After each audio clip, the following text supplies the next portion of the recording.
नमस्ते स्टूडेंट्स, आइए आज हम फिर एक नए चैप्टर की शुरुआत करते हैं 10th क्लास के लिए।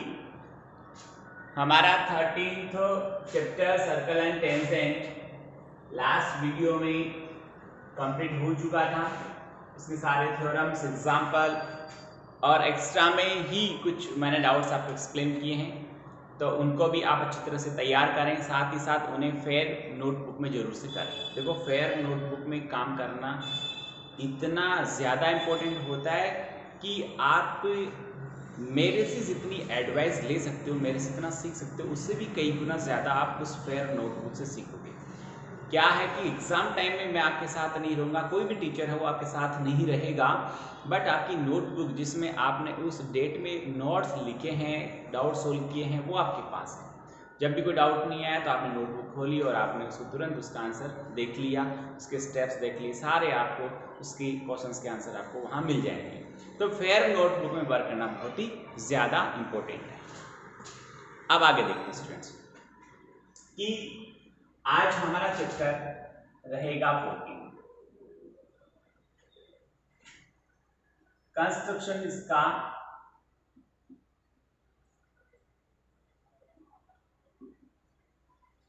रचनाएं। यहां पर हम विभिन्न आकृतियों की रचनाओं के बारे में पढ़ेंगे और किस तरह की आकृतियां होंगी। मैं आपको एट फर्स्ट ऐसे टॉपिक के बारे में बताता हूं जो एक्चुअल में बोर्ड एग्जाम में आता है। एक तो एक्सटीरियर पॉइंट से किसी सर्कल पे टेंजेंट ड्रॉ करना, बाह्य बिंदु से किसी वृत्त पे स्पर्श रेखाओं की रचना करना। ये सवाल काफी बार बोर्ड एग्जाम्स में आया, तो इस सवाल को हमें बहुत ही गंभीरता के साथ सीखना है। दूसरा हो गया हमारे पास में परिगत वृत्त और अंतर्वृत्त। इन तीन डाउट्स में से कोई भी दो डाउट आने के चांस पूरे बनते हैं।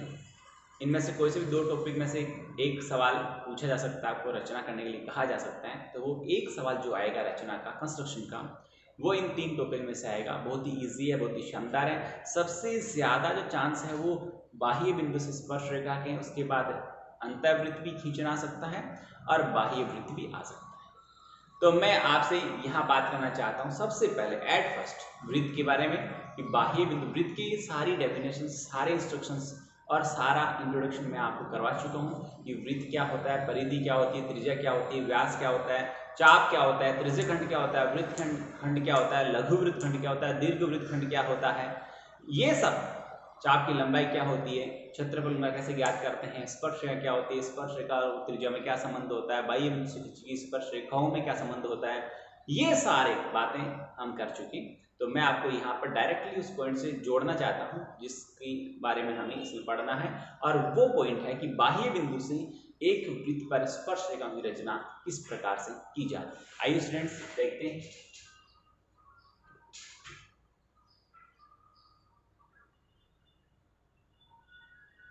बाह्य बिंदु से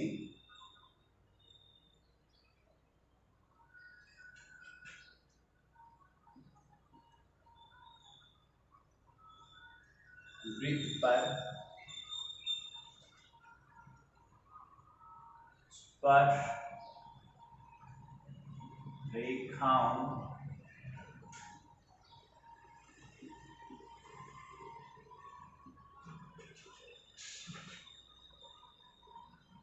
की रचना।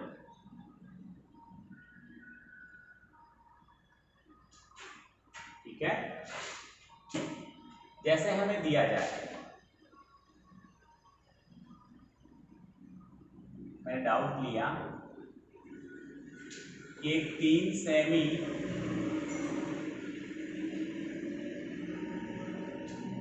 त्रिज्या के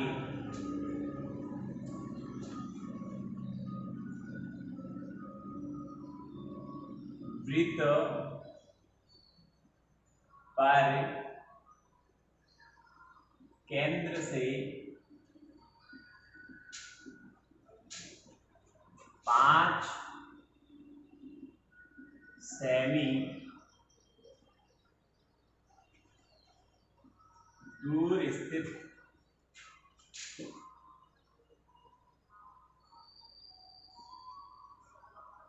बिंदु से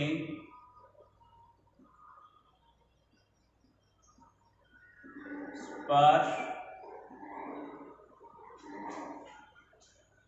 रेखाओं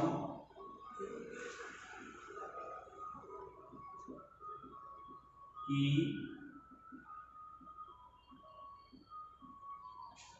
रचना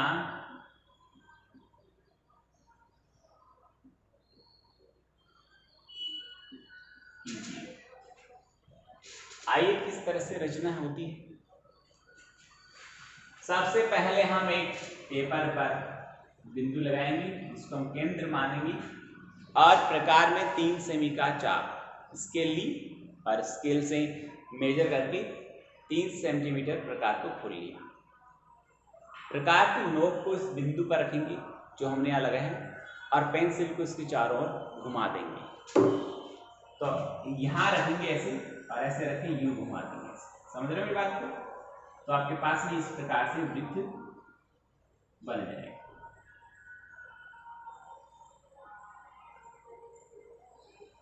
ओके, अब क्या करना, इस केंद्र से 5 सेंटीमीटर दूर एक बिंदु लेना है, उसको नाम दे दिया P, केंद्र को नाम दे दिया O।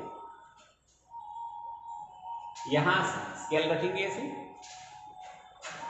स्केल रखेंगे ऐसे और ऐसे मेजर करते हुए हम 5 सेमी दूर एक बिंदु बाहर की तरफ आएगा, क्योंकि त्रिज्या 3 सेमी है। वो बिंदु इधर लिया है, चाहो तो आप इधर ले लो, चाहो ऊपर ले लो, चाहो नीचे ले लो, जिधर आपकी इच्छा हो उस दिशा में ले सकते हो, बट इधर ही लेना जरूरी नहीं है। पर इस तरह से बिंदु आप खींचेंगे। आ गया। अब इस ओपी रेखाखंड का आप करेंगे लंब समद्विभाजन। प्रकार की नोक को P पर रखेंगे, आधे से ज्यादा खोलेंगे और एक बार ऊपर चाप काटेंगे, एक बार नीचे कहाँ रखेंगे। प्रकार की नोक को P पर रखेंगे, आधे से ज्यादा खोलेंगे, एक बार ऊपर चाप काटेंगे, एक बार नीचे। उतना ही खुला रखेंगे प्रकार को, उतना ही खुला रखेंगे प्रकार को और ऊपर रखेंगे और फिर एक बार ऊपर और एक बार नीचे। दोनों चाप काटेंगे, उसको डॉट डॉट डॉट ऐसे मिला देंगे। इतनी बात समझ में आती है। ऐसे फिर यहाँ रखा ऐसे और ऐसे डॉट डॉट डॉट डॉट ऐसे मिला देंगे, जो ओपी को यहाँ काट रहा है। ओके, समझ में आ गई। आप प्रकार की नोक को इस प्रतिच्छेदी बिंदु पर रखेंगे, ये दोनों का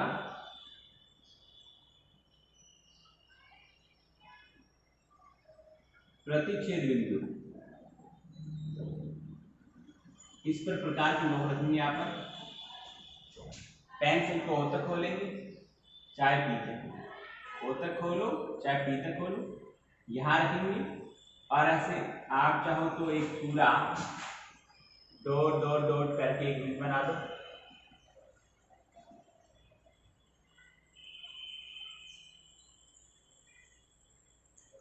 समझ में आ गई। और या फिर यहाँ रख के सिर्फ इसको वृत्त को जहां काटता है वहां काट डार्क किया, आपको अच्छी तरह दिख जाए, ठीक है ना। और फिर इन बिंदुओं को स्केल लेकर अच्छी तरह से मिला दें, स्केल लेकर अच्छी तरह से मिला दें, इसको भी स्केल लेकर अच्छी तरह से मिला दें। इसको चाहो तो A नाम दे दिया, इसको B नाम दे दिया। तो ये PA और PB बाह्य बिंदु से वृत्त की 2 स्पर्श रेखाएं हैं और बाह्य बिंदु से एक ही वृत्त पर खींची गई स्पर्श रेखाओं की लंबाई समान होती है और वे स्पर्श रेखाएं मैक्सिमम 2 हो सकती हैं। बाह्य बिंदु से एक वृत्त पर अधिकतम 2 स्पर्श रेखाएं खींच सकते हैं और वे दोनों स्पर्श रेखाएं लंबाई में समान होती हैं। यदि वृत्त के ऊपर कोई बिंदु स्थित है तो उस पर अधिकतम 1 स्पर्श रेखा खींची जा सकती है, उससे ज्यादा नहीं। अंदर है कोई बिंदु तो कोई भी स्पर्श रेखा नहीं खींची जा सकती, उस बिंदु से खींची जाने वाली प्रत्येक रेखा वृत्त की छेदन रेखा बन जाती है, प्रतिच्छेदी रेखा बन जाती है। तो इस तरह से ये हो गया। अब इसकी रचना की पद लिखनी जरूरी है। वो कैसे लिखोगे, मैं लिख कर बताता हूँ। जो हम स्टेप बाय स्टेप लिखेंगे, फर्स्ट स्टेप ये रहेगा कि एक बिंदु O को केंद्र मानते हुए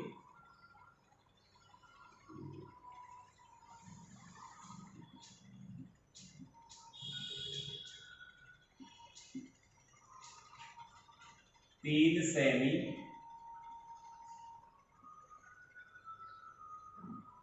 त्रिज्या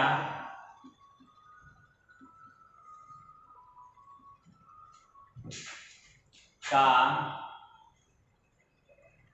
एक वृत्त खींचा। ठीक है, 2 नंबर पे केंद्र से या केंद्र O से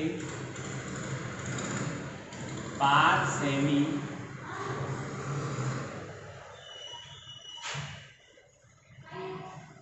दूरी पर एक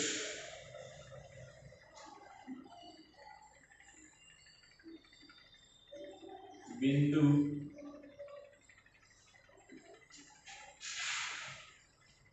P लिया। ठीक है, 3 नंबर स्टेप में OP का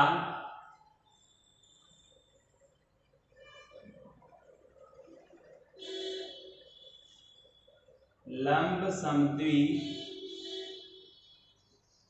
भाजक, नाम दे देते इसको x और y दे देते। OP का लंब समद्वि भाजक XY खींचा जो OP को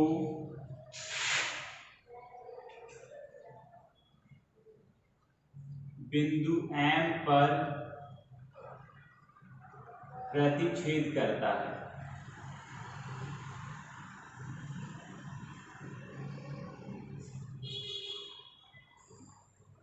ठीक है, इस बिंदु को मैंने क्या नाम दिया, M नाम दिया, दिख रहा होगा आपको। ठीक है, ये हो गया बिंदु नंबर 4। 3 चौथे की बात करेंगे तो यहां लिखेंगे MO बराबर MP।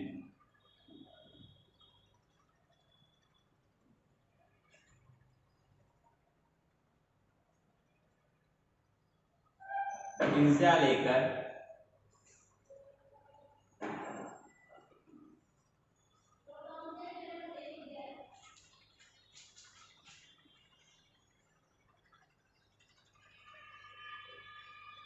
बिंदु M से एक वृत्त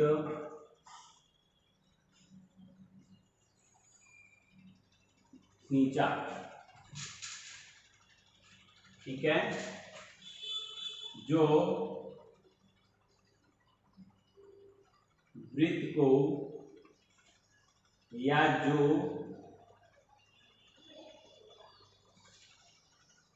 पूर्व वृत्त को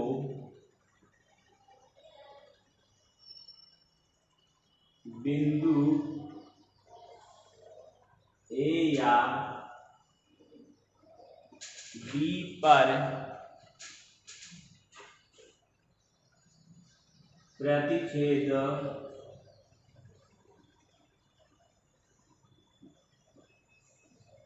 करता। ठीक है, और लास्ट जो 5वां पॉइंट है वो ये होगा कि बाह्य बिंदु P को A और B से मिलाया। इस प्रकार हमें बाह्य बिंदु से 2 स्पर्श रेखाएं PA तथा PB प्राप्त की। एक बार अच्छी तरह देख लें, इसका स्क्रीनशॉट ले लें। ध्यान में रखें, इस तरह से आपको बिंदुओं में पॉइंट्स बनाकर आपको उसकी रचना लिखनी है। रचना और ये चित्र दोनों बनते हैं तो ही 3 नंबर का आता है सवाल, ये तब 3 नंबर मिलते हैं।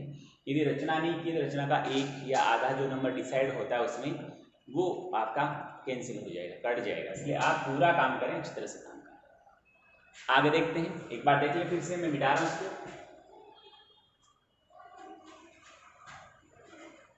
अब इसमें कई बार सवाल आ जाता है।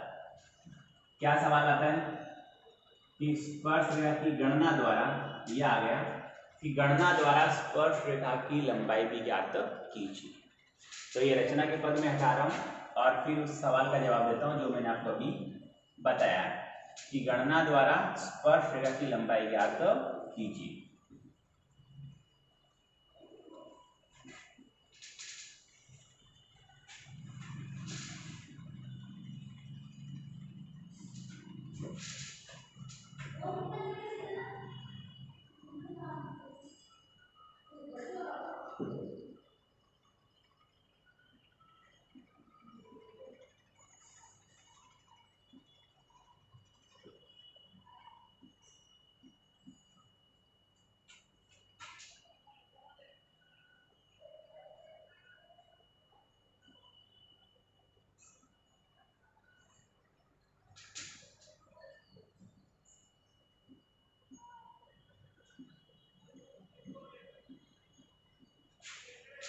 ठीक है, गणना द्वारा स्पर्श रेखा की लंबाई ज्ञात कर।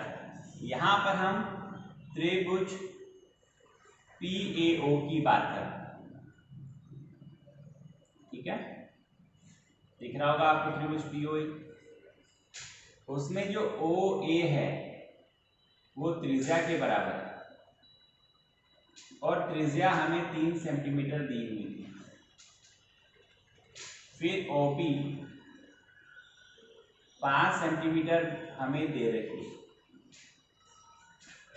अब जो त्रिभुज है PMO वो एक समकोण त्रिभुज है, वो एक समकोण त्रिभुज है।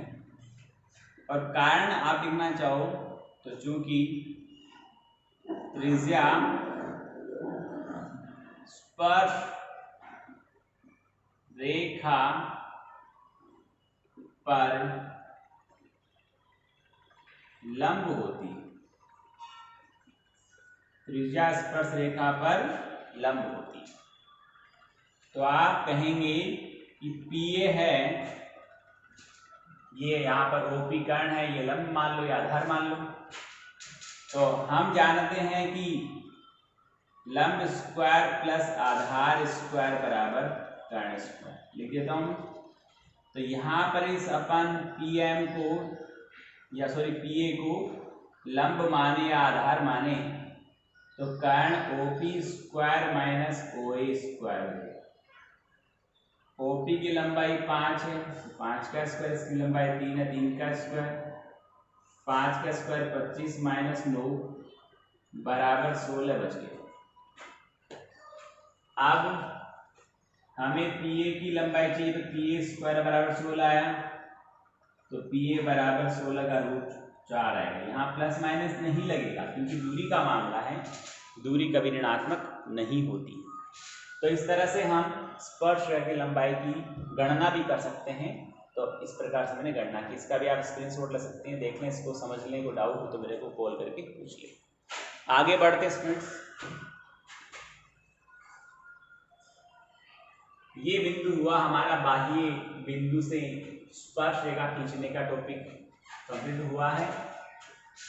अब मैं आगे ले चलता हूं आपको कि परिगत वृत्त की रचना कैसे करते हैं। आपको त्रिभुज दिया जाए या उसकी मेजरमेंट्स दी जाए तो उसके बाहर की ओर परिगत जिसे बोलते हैं, सर्कल जिसे बोलते हैं, उसकी रचना कैसे हो वो देखनी है। तो देखिए स्टूडेंट्स, यहां पर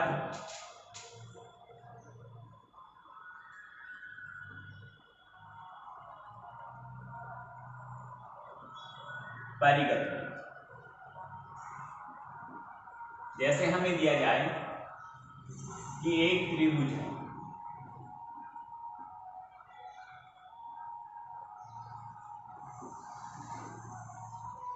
ठीक है, कि भुजाएं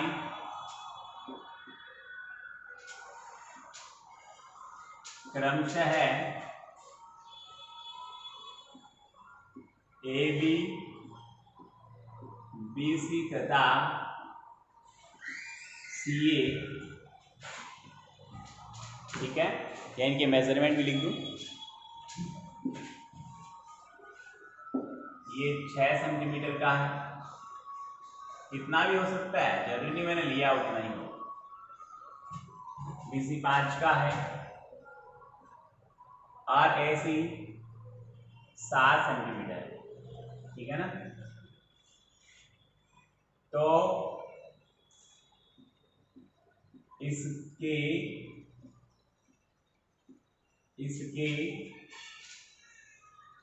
परिगत वृत्त की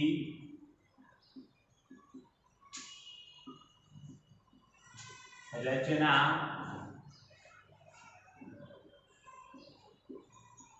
कीजिए। किस तरह से बनता है परिगत वृत्त, वो आप अच्छी तरह से देखिए। सबसे पहले हम त्रिभुज बनाते हैं। कोई भी आकृति बनाने से पहले उसका कच्चा चित्र जरूर बना लेना चाहिए, ताकि हमें आइडिया हो जाए कि किस तरह से बनेगा। ये 6 का बताया, 5 का बताया और ये 7 का बताया। हम सबसे पहले 6 सेमी का रेखाखंड खींचेंगे, नाम देंगे उसको ए, क्योंकि सवाल में दिया हुआ है। जब सवाल की तीनों भुजाएं दी जाती है तो उस त्रिभुज की रचना करने के लिए आधार, यानी एक भुजा को आधार मान के उसको स्केल की सहायता से खींच लेते हैं और शेष 2 भुजाओं के वहां चाप काटे जाते। यानी आप प्रकार में स्केल लेकर प्रकार में एक तो 5 सेमी का चाप भरेंगे और 5 सेमी का चाप भरकर प्रकार की नोक को बिंदु बी पर रखेंगे और ऊपर की ओर ऐसे चाप काटेंगे। कितने सेमी का? 5 सेमी का। किससे काटेंगे? बी को केंद्र मानकर आप 5 सेमी का चाप काटेंगे। फिर ए को केंद्र मानकर 7 सेमी का चाप काटेंगे। ये हो गया ए को केंद्र मानकर, और दोनों को आप अच्छी तरह से मिला देंगे। ये बन गया हमारे पास एक त्रिभुज। अब इसके परिगत वृत्त की रचना करनी है, तो ये कॉन्सेप्ट में आप अच्छी तरह नोट कर लें कि परिगत वृत्त के लिए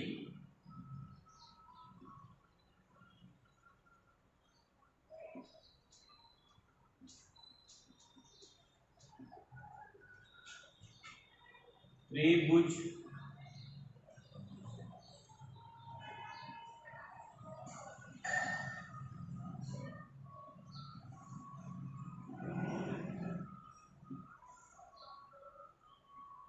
किन्हीं 2 भुजाओं का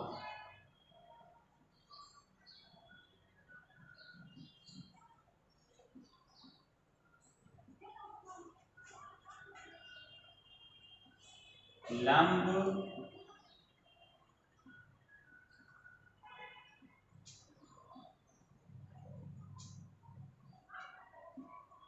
समद्विभाजन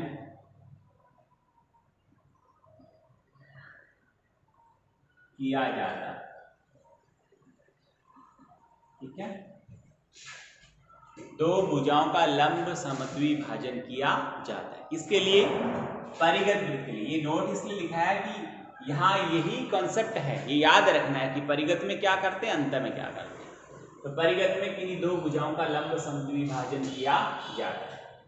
मैं मान लो ए बी का करता हूँ, तो लंब समद्विभाजन किसी भी रेखा खंड का करते हैं तो उसकी लंबाई के आधे मान से ज्यादा प्रकार को खोलते हैं और दोनों सिरों को हम केंद्र मानते हुए इसके बीच में ऊपर की ओर चाप काटते हैं। जैसे यहाँ रखेंगे ऐसे ऊपर और नीचे चाप, फिर प्रकार उतना ही खुला रखेंगे, बी पे रखिए ऊपर और नीचे, इस तरह से यहाँ और यहाँ आएगा, फिर ऐसे। ओके, इसको हम मिला दें। इतनी बात आपके समझ में आ गई। फिर बीसी का करेंगे लंब समद्वि भाजक, आधे से ज्यादा प्रकार खोलेंगे और एक बार चाप इधर आएगा, एक बार इधर आएगा और ऐसे यहाँ रखेंगे तो इस तरह से आएगा और इसको dot dot dot dot dot आप मिला दें। आगे बात समझ में, ये दोनों लंब समद्विभाजक भुजाओं के जहां प्रतिच्छेद होते हैं वहां एक बिंदु बना लें, वो बिंदु ही परिगत वृत्त का केंद्र बनेगा, वो बिंदु ही परिगत वृत्त का केंद्र बनेगा। तो यहां पर आप प्रकार की नोक रखेंगे और इसको नाम दे दो, ओ दे दिया, टी दे दिया, एम दे दिया, कोई भी नाम दे सकते हैं हम। और फिर पेंसिल को प्रकार की नोक ओ पे रखिए, पेंसिल चाहे सी तक खोलना, चाहे बी तक, चाहे ए तक, और एक बार ऐसे बिना टच की उनके ऊपर ले जाकर चेक कर लो कहीं इनके ऊपर से बाहर नहीं जा रहा है, अंदर नहीं आ रहा, कट तो नहीं रहा। कई बार कटता हुआ दिखता है तो एक बार वापस से चेक करो कहीं अपना जो पहले का प्रोसेस है उसमें कहाँ गलती हुई उसको वापस सुधारना है, वरना ये कट जाए कहीं से त्रिभुज तो भी गलत है और इसको छुए नहीं तो भी गलत है। तीनों बिंदु को छू कर जाना चाहिए, न काटना है न दूर रहना है। समझ में आ गया? तो हम यहाँ रखकर जो वृत्त बनाएंगे तो वृत्त इस प्रकार से तीनों बिंदुओं को छूता हुआ जाएगा।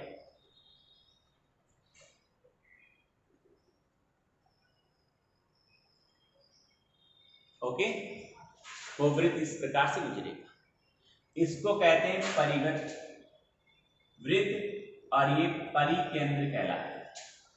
जहां पर दोनों लंब समद्विभाजक मिले हैं उसे परिकेंद्र कहते हैं।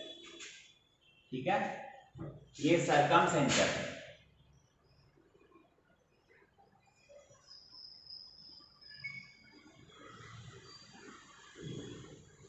और इसको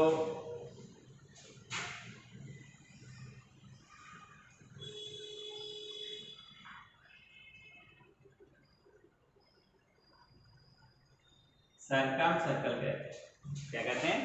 सरकम सर्कल। परिगत वृत्त को सरकम सर्कल कहते हैं और ये सरकम सेंटर। एक बार अच्छी तरह देखिए, इसके भी हम स्टेप बाय स्टेप क्या करेंगे, रचनाएं लिखेंगे।